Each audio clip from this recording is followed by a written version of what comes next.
আসসালামু আলাইকুম। ধরেন আপনার এলাকায় এই মুহূর্তে আপনার পাশ দিয়ে বয়ে চলা নদীতে একটা লাশ ভেসে উঠলো।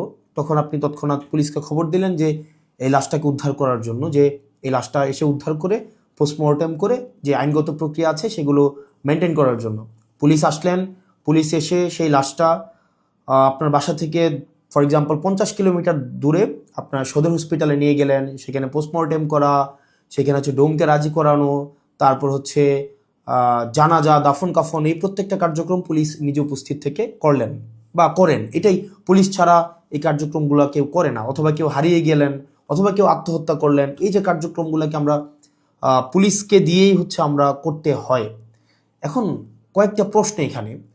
আপনার বাসা থেকে বা নদীর পাড় থেকে লাশটা জেলা সদরে নিয়ে যাওয়ার জন্য যে খরচটা হয়েছে, অ্যাম্বুলেন্স ম্যানেজ করা, ডোম ম্যানেজ করা, হসপিটালের যে খরচ, এই খরচটা আসলে কে দেয়?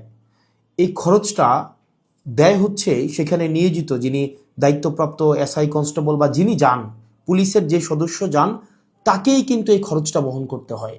যেই 10-15 হাজার টাকা খরচ হয়, তাকে এই খরচটা বহন করতে হয়। যদিও সরকারি নিয়ম আছে যে এই খরচটা ফেরত দেওয়া হয়, কিন্তু যেই টাকা খরচ হয় আর যেই টাকা ফেরত দেওয়া হয়, ফর এক্সাম্পল 10,000 টাকা যদি খরচ হয়, সেখানে ফেরত দেওয়া হয় 500, 800, 1,000, 2,000 টাকা।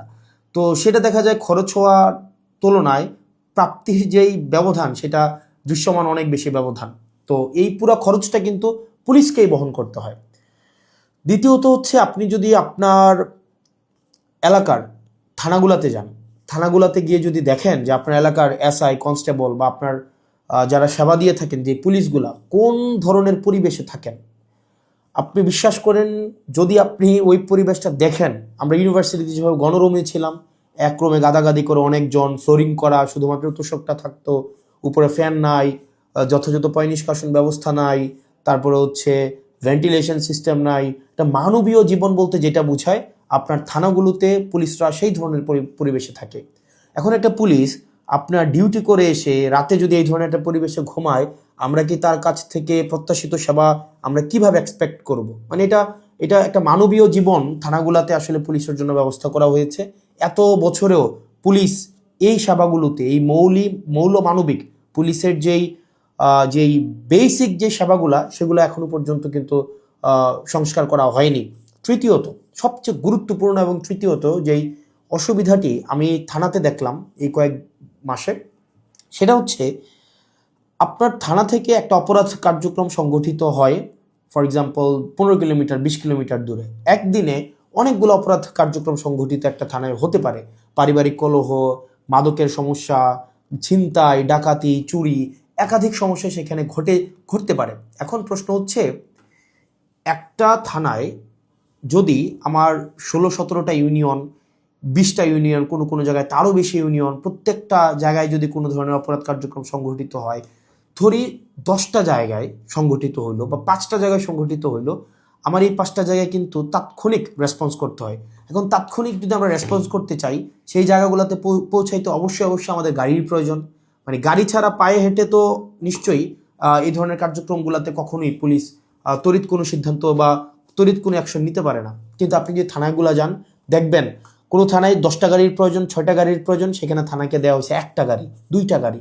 এখন পুলিশ তো আর বাসায় বসে থাকে না। আপনি কল দিলেন যে এখানে ঝামেলা হয়েছে, মানুষ মারা গিয়েছে, চুরি হয়েছে, খুন হয়েছে, পুলিশ কিন্তু আসতে হয়। তাহলে পুলিশ কিভাবে আসে? পুলিশ দেখা যায় একটা ভ্যান ভাড়া করে, একটা অটো ভাড়া করে, অথবা দেখা যায় একটা লেগুনা ভাড়া করে, সেইটা করে কিন্তু তাকে যেতে হয়। ওই যে ভাড়ার টাকাটা, এই ভাড়ার টাকাটাও কিন্তু পুলিশের পকেট থেকে দিতে হয়। দ্বিতীয়ত, এই যে ভাড়া করে যাওয়া আসা, তার যেই সময় নষ্ট হয়, সেক্ষেত্রে দেখা যায় যারা অপরাধ সংঘটিত করে তারা কিন্তু ইতিমধ্যেই সেই জায়গা থেকে চলে যায় এবং আমরা সেবা বঞ্চিত হই। সেজন্য আপনি যদি পুলিশকে যুগোপযোগী করতে চান, পুলিশকে যদি আপনি হচ্ছে তার সেবা তাৎক্ষণিক জনগণের কাছে পৌঁছাইতে চান, অবশ্যই অবশ্যই তার ট্রান্সপোর্টেশন ব্যবস্থাটা অবশ্যই যথাযথভাবে করতে হবে। আপনি পুলিশকে ট্রান্সপোর্টেশনের গাড়ি দিবেন না। গাড়ি বলতে এখানে একটা পুলিশকে একটা গাড়ি, এটা বোঝানো হয় নাই। একটা কাভার্ড ভ্যান দেন, একটা 10টা পুলিশ একসাথে মুভ করতে পারে।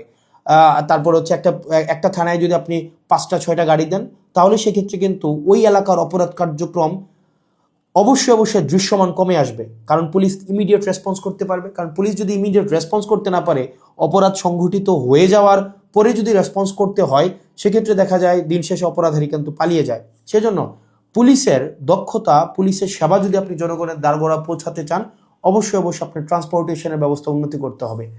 এখন আমাদের বর্তমান বিদ্যমান যে পুলিশ ব্যবস্থা রয়েছে, এই পুলিশ ব্যবস্থার থানাগুলোতে, আমি থানাগুলোর কথা বলবো, থানাগুলোতে তাদের অ্যাকোমোডেশন সমস্যা, তাদের বাসা, তাদের থাকার জায়গা নাই ঠিকঠাকভাবে, গণরুমের মতো তাদেরকে থাকতে হয়, এবং তাদেরকে যে বেতন দেওয়া হয়, এই বেতন দিয়ে যে একটা স্বাভাবিক জীবনযাপন করবে সেটা কোনোভাবেই সম্ভব না। দ্বিতীয়ত হচ্ছে আপনি তাকে ট্রান্সপোর্টেশনের ব্যবস্থা করছেন না যথাযথভাবে। আপনি তাকে দেখা যাচ্ছে যে আপনি তাকে ঢাল তরোয়ার ছাড়া, ট্রান্সপোর্টেশন ছাড়া আপনি অপরাধী ধরতে পাঠাচ্ছেন, টহল দিতে পাঠাচ্ছেন। সেক্ষেত্রে কিন্তু তাকে ট্রান্সপোর্টেশন ম্যানেজ করা এবং সেখানে যে ভাড়া মেটানো, সেটাও কিন্তু তার পকেট থেকেই করতে হয়। সরকার যে অ্যালটমেন্টটা দেয়, সরকার যে বরাদ্দ দেয়, সেটা খুবই খুবই প্রয়োজনের তুলনায় অপ্রতুল। তৃতীয়ত আপনি পুলিশে একটা আমি অনেকগুলো অফিসারের সাথে কথা বলেছি, রিটায়ার্ড অফিসার, চাকরিরত অফিসার, তাদের সাথে কথা বলেছি। পুলিশে ম্যানেজ করে নাও একটা কালচার আছে, ম্যানেজ করে নাও একটা কালচার। ফর এক্সাম্পল, আপনি কনস্টেবলকে পাঠাইলেন কোনো একটা জায়গায় আসামি ধরার জন্য, সেখানে 5,000 টাকা খরচ হবে যে আসামিটা ধরতে, ট্রান্সপোর্টেশন কস্ট বা তদন্ত এই জায়গাগুলোতে। তখন কনস্টেবল তার ঊর্ধ্বতন কর্মকর্তাকে উনি বললেন যে স্যার টাকা কোথায় পাবো? তখন বলে ম্যানেজ করে নাও। এখন ম্যানেজ করে নেওয়া অর্থ, সেটা নিশ্চয়ই আমরা বুঝেছি ম্যানেজ করে নেওয়া বলতে কি বোঝাচ্ছে। এবং আরও শঙ্কার বিষয় সেটা পুলিশের অনেক বড় বড় প্রোগ্রাম হয়। এই প্রোগ্রামে অনেক ক্ষেত্রে, সব ক্ষেত্রে না, কিছু কিছু প্রোগ্রাম আগে হতো, এখন বর্তমানে আছে কিনা এটা আপনারা জানাবেন। আগে এরকম নাকি হতো, পুলিশের অনেকেই জানিয়েছে এরকম নাকি হতো, একটা বড় প্রোগ্রাম হবে, এই প্রোগ্রামে দেখা যায় ঊর্ধ্বতন কর্মকর্তারা অধীনস্থ কর্মকর্তাদের ভাগ করে দিত যে খাবারের দায়িত্বটা তোমার, ডেকোরেশনের দায়িত্বটা তোমার, লাইটিংয়ের দায়িত্বটা তোমার। তো এখন টাকা আসবে কোন জায়গা থেকে? ম্যানেজ করে নাও। তো দেখা যায় অধস্তন কর্মকর্তারা সেটাকে ম্যানেজ করে নিতেন। তো নিশ্চয়ই ম্যানেজ করাটা সরকারের দায়িত্ব, ম্যানেজ করা তো অবশ্যই কোনো কর্মকর্তা কর্মচারীর দায়িত্ব না। কিন্তু দেখা যায় অধিকাংশ ক্ষেত্রেই সরকার যে বাজেট বরাদ্দ দেয় পুলিশকে, এবং যেই পরিমাণ পুলিশের প্রয়োজনীয়তাটা, যেই পরিমাণ আমরা দেখলাম ল অ্যান্ড অর্ডার রিস্টোর করার ক্ষেত্রে, সামাজিক শৃঙ্খলা বজায় রাখার ক্ষেত্রে, শুধু যে গুম খুন এগুলো নিরসনের ক্ষেত্রে পুলিশের অবদান বা পুলিশের কার্যক্রম বিষয়টা এমন না। স্বাভাবিক শান্তি শৃঙ্খলা, নিরাপত্তা, জীবনমালের নিরাপত্তা নিশ্চিত করার ক্ষেত্রে কিন্তু পুলিশের স্বাভাবিক অনেক ধরনের কার্যক্রম হয়। আপনার পরীক্ষার ডিউটি থেকে শুরু করে অনেক ধরনের কার্যক্রম হয়, এবং পুলিশেরকে আরও বিভিন্ন কাজে ব্যবহার করা হয়। যেমন এটা খুবই খুবই, আমি পার্সোনালি এই জিনিসটাকে আমি সবার সামনেই বলছি, এই জিনিসটাকে আমি পার্সোনালি এই জিনিসটাকে কখনোই ওয়েলকাম করব না। অপ্রয়োজনীয় প্রোটোকল দেওয়া, যে যদি এলাকায় এমপি যায়, পুলিশকে দেখা যায় প্রোটোকল দিতে, অপ্রয়োজনীয়। দেখা যায় ওসিকে আমরা অতীতেও দেখেছি, ওসি সবসময় আপনার এমপির সাথে সাথে থাকতে হয়, থাকেই থানায় একটা গাড়ি। এখন একটা গাড়ি নিয়ে যদি আপনার ওসি বা অন্য কর্মকর্তারা আপনার এমপির সাথে সারাদিন ব্যাপী থাকতে হয়, যেখানে যায় সেখানে যেতে হয়, তাহলে ওসিও কিন্তু তার স্বাভাবিক থানা কার্যক্রম করতে পারে না, সাধারণ মানুষ সেবা বঞ্চিত হয়। একই সাথে সাথে যে একটা গাড়ির, এই গাড়িটাও কিন্তু অপচয় হয়। সেজন্য, এবং আপনারা জেনে থাকবেন যে এমপির সাথে পুলিশ সবসময় থাকে, কিন্তু এটা কিন্তু কোনো নিয়মে নাই, কোনো প্রোটোকলে নাই। এমপির সাথে পুলিশ থাকবে, এটার কোনো প্রোটোকল নাই, কোনো প্রোটোকলেই নাই। এটা আগে রাজনৈতিক যে কালচার ছিল, রাজনৈতিক কালচারে পুলিশ এমপির একটু নজরে পড়ার জন্য বা একটু স্বাভাবিকভাবে এই কার্যক্রমগুলো, পুলিশকে রাজনীতিকীকরণ হওয়ার কারণে পুলিশ যে স্বপ্রণোদিত হয়ে সব ক্ষেত্রে করেছে বিষয়টা এমন না, পুলিশকে করতে বাধ্য করা হয়েছে ক্ষেত্র বিশেষে। তো সেজন্য আমরা যদি পুলিশের সেবাটাকে জনগণের দোরগোড়ায় পৌঁছাতে চাই, আমরা যদি চাই জনগণ যথাযথভাবে পুলিশের সেবাটা পাক, তাহলে কিন্তু অবশ্যই আপনি পুলিশের, বিশেষ করে থানা পর্যায়ের থানা পুলিশের, কারণ সবচেয়ে বেশি কিন্তু থানায় পুলিশকে সাধারণ মানুষ দেয়, আপনি থানার পুলিশের অবশ্যই আপনি তার আবাসন ব্যবস্থা নিশ্চিত করতে হবে, যথাযথভাবে তার বিশ্রামের পরিবেশ আপনি নিশ্চিত করতে হবে, নিরাপদ পানির ব্যবস্থা নিশ্চিত করতে হবে, খাবারের ব্যবস্থা নিশ্চিত করতে হবে, এবং তার ডিউটির এখানে একটা প্রোটোকল আপনার নিশ্চিত করতে হবে। আপনি 24/7 একটা মানুষ কখনোই, একটা স্বাভাবিক মানুষ স্বাভাবিকভাবে কখনোই ডিউটি করতে পারে না। 2 নম্বর বিষয় হচ্ছে ট্রান্সপোর্টেশনের ব্যবস্থাটাকে আপনি নিশ্চিত করতে হবে। একটা থানায় একটা গাড়ি দিয়ে একটা থানা কখনোই চলতে পারে না, 2টা গাড়ি দিয়ে একটা থানা কখনোই চলতে পারে না। আপনি পুলিশের উপর চাপিয়ে দেবেন যে ম্যানেজ করে নাও। পুলিশ যখন ম্যানেজ করতে যাবে, তখনই কিন্তু জনগণ পুলিশের একটা সাংঘর্ষিক অবস্থা তৈরি হয়। তখনই উৎকোচ গ্রহণের এক ধরনের বৈধতা মানসিকভাবে উৎপাদিত হয়। সেজন্য আমরা পুলিশকে এই ম্যানেজ করে নেওয়ার প্রবণতায় না ঠেলে দিয়ে সরকারের কাছে এই বিষয়গুলো নিয়ে আমাদের আহ্বান থাকবে বাজেট বৃদ্ধি করা, এবং সেগুলোর হচ্ছে আমাদের যে টেকনিক্যাল জায়গায় আমাদের রিসোর্স সেখানে হচ্ছে আমাদের ইনস্টল করতে হবে। তৃতীয়ত তার মানে অ্যাকোমোডেশন, তারপর হচ্ছে ট্রান্সপোর্টেশন, আর হচ্ছে 3 নাম্বার যেটা হচ্ছে অযাচিত যেই রাজনীতিকীকরণের যে বিষয়টি রয়েছে সেটি থেকেও পুলিশকে আমাদের মুক্তি দিতে হবে। সাধারণ জনগণ এবং পুলিশের মাঝখানে কোনো মধ্যস্বত্বভোগী থাকা কখনোই উচিত না।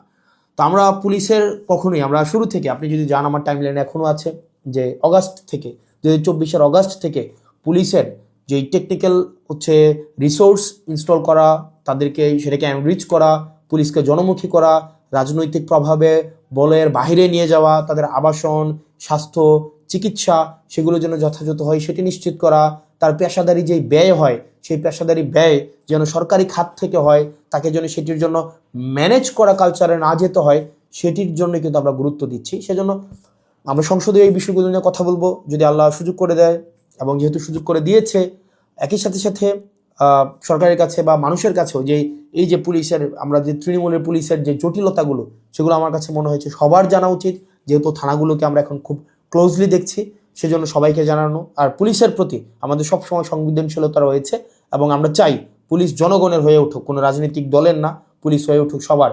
পুলিশের সাথে জনগণের সম্পর্ক থাকবে হৃদ্যতার, এবং প্রত্যেকটা মানুষ যেন ভয়হীনভাবে সেখানে অভিযোগ জানাতে পারে, এবং অপরাধী নির্মূলে পুলিশ সবসময় যেন সুদৃঢ় ভূমিকা পালন করতে পারে রাজনৈতিক যে কোনো প্রভাবের ঊর্ধ্বে উঠে। পুলিশের আবাসন সমস্যা, ট্রান্সপোর্টেশন সমস্যা, পুলিশের বাজেট বৃদ্ধি এবং পুলিশের ম্যানেজ করে নেওয়া কালচার থেকে পুলিশকে অবশ্যই মুক্তি দিতে হবে। আসসালামু আলাইকুম রহমতুল্লাহি ওয়া বারাকাতুহু।